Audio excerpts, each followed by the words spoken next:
1:50 মধ্যে আগুন ধরে 6 তলায় এবং আমাদের ফায়ার ব্রিগেডকে 1:52 খবর দেওয়া হয় এবং তারা 1:54 থেকে তাদের কাজ শুরু করে এবং সকাল 8টায় আমাদের 8:05 আমাদের আগুন সম্পূর্ণ নিয়ন্ত্রণে আসে এবং এই ঘটনায় আমাদের ফায়ার ফাইটার একজন শাহাদাত বরণ করেছেন।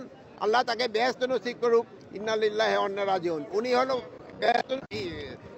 রোড অ্যাক্সিডেন্টে মারা গেছে। উনি একটা পাইপ নিয়ে সচিবালয় থেকে রাস্তা পার হয়ে দিকে আসতেছিল। এই সময় একটা ট্রাক তাকে ধাক্কা দিয়ে তারা আহত করেন এবং পরে তারা হসপিটালে নেওয়ার পরে উনি শাহাদাত বরণ করেন, ইন্তেকাল করেন। আর এর সাথেও আরও 2-3 জন সামান্য আহত হয়েছে, তারা সবাই সুস্থ আছে।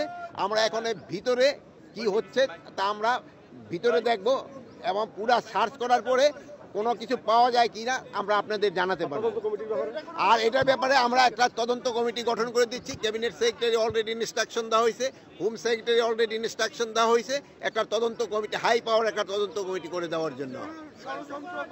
এটা ইনভেস্টিগেশনের আগে আমি তো বলতে পারবো না, ইনভেস্টিগেশনের পরে আপনাদের আমরা জানাবো।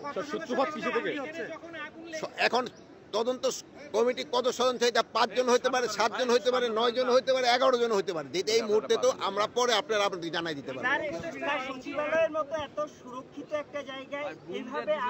শুনেন, অ্যাক্সিডেন্ট তো সব জায়গায় হইতে পারে, এটা তো এই জন্য তো অ্যাক্সিডেন্ট বলা হয়। সচিবালয় হইতে পারে, দেখো তো সচিবালয়ের ভিতরে তো গাড়ি রাখা হয়।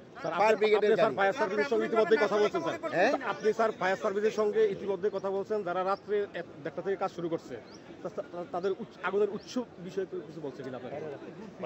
এটা ইনভেস্টিগেশনের পরে, তদন্তের পরে বলা যায়।